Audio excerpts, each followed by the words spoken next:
Now, the American President, Donald Trump, the President of Peace, as he calls himself, has threatened some very strong action, that is military action, if the Iranian authorities execute anti-government protesters who've been resorting to violence and arson on the streets of Iran.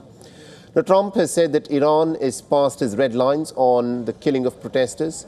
Now, an American-based human rights group claims that the death toll in Iran has apparently crossed the 2,500 mark. Reports further say that Iran could execute one of the arrested protesters. Now, Trump has said that it will have serious consequences for Tehran. Listen to what Donald Trump had to say. I haven't heard about the hanging. If they hang him, you're going to see some things that I don't know what where you come from and what your thought process is, but you'll perhaps be very happy. What do you mean by that? We will take very strong action. If they do such a thing, we will take very strong action. Now, Trump has repeatedly threatened to use force if the government in Tehran does not stop the killings. But so far, the only visible action has been in order to impose 25% tariffs on Iran's trading partners. A report citing sources close to the White House claims that Trump is less certain on military action currently. Russia and China have already warned against any American military involvement. Multiple reports state that even Trump's allies, both domestically and internationally, are not fully on board, except for the State of Israel. Now, the Wall Street Journal has reported some political allies have warned Donald Trump against abandoning the America First policy. Trump may face potential backlash from his MAGA movement if he jumps into another full-scale war in Iran. Now, this is also seen as the reason as to why the United States has not publicly backed the other gentleman you're looking at on your screens, that is the exiled son of the former Shah of Iran, Reza Pahlavi. Now, Trump's special envoy Steve Witkoff reportedly met with Reza Pahlavi, but this was kept under the wraps, and Donald Trump himself has not met Reza Pahlavi. The reports also suggest that the U.S. regional allies are not in favor of military strikes. According to NBC News, Israeli officials have told their American interlocutors that while they support a regime change, they are concerned that foreign military action may not be enough. They also fear that any attack or escalation by Israel or the United States will unite the Iranians and will immediately weaken the street protests. Another report claimed that Saudi Arabia and other Gulf states have privately urged the United States to not strike Iran. They have warned that any military action or regime change could destabilize the region, disrupt the oil markets, and also hurt their security and economies. Now, Qatar's Prime Minister Al Thani has spoken to the security of Iranian National Security Council Ali Larijani. And after the call, the Qatari Prime Minister called for de-escalation and for a peaceful resolution.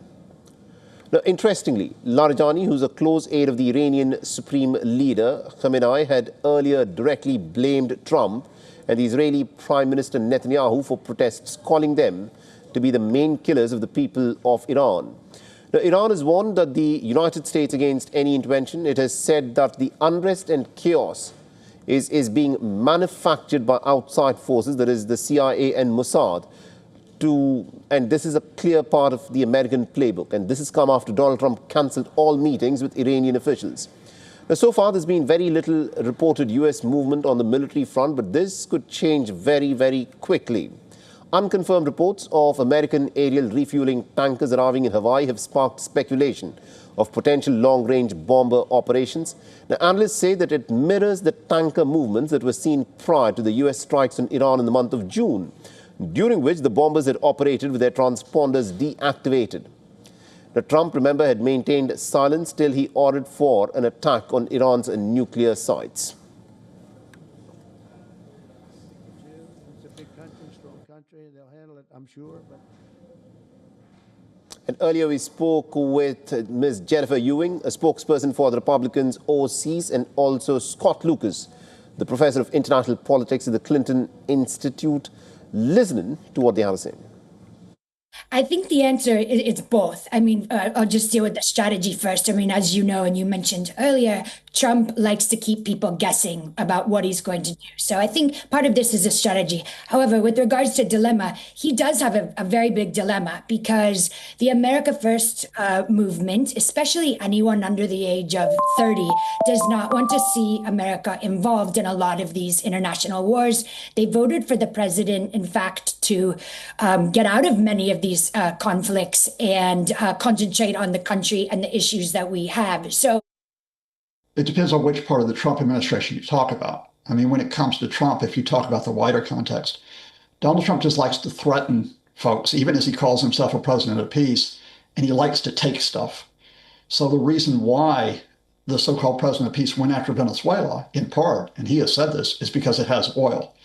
The reason why he is threatening Greenland to the point of a military operation against a NATO ally, Denmark, is because Greenland has stuff. It has rare earth minerals.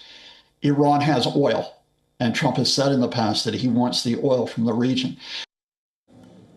For all the latest news, download the WION app and subscribe to our YouTube channel.